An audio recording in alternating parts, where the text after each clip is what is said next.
symposium international sur la science et la technologie est une biennale qui vise donc à réunir tous les acteurs de la recherche, à savoir les enseignants-chercheurs, les enseignants hospitalo-universitaires, que ce soit au plan national ou que ce soit au plan international, qui se tient en présentiel et en ligne, donc en mode hybride, et qui permet donc aux différents acteurs de la recherche de pouvoir présenter leurs résultats innovants. Et dans un contexte où le Burkina traverse des difficultés, nous avons choisi un thème qui met en lumière le rôle et la place du chercheur et de l'enseignant-chercheur dans la recherche des solutions face aux différents défis. Donc c'est une instance où vraiment on parlera de science et de technologie et devra viser en principe un public bien donné. Et maintenant, la partie de la valorisation de ces résultats de recherche aussi, ça sera dans une autre instance. Donc, pour moi, c'est des acteurs qui se mettent en synergie.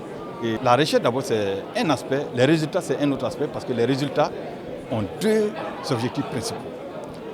Le premier objectif, c'est bien sûr d'assurer d'abord aussi la carrière, la promotion du chercheur et de l'enseignant-chercheur.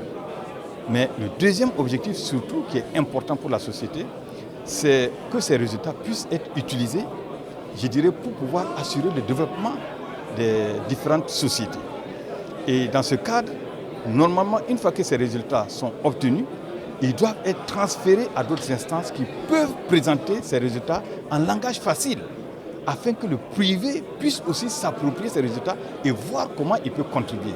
Pour le moment, vous voyez qu'on a visé un public assez large, si bien qu'il y a des stands qui mettent en lumière certains résultats de la recherche.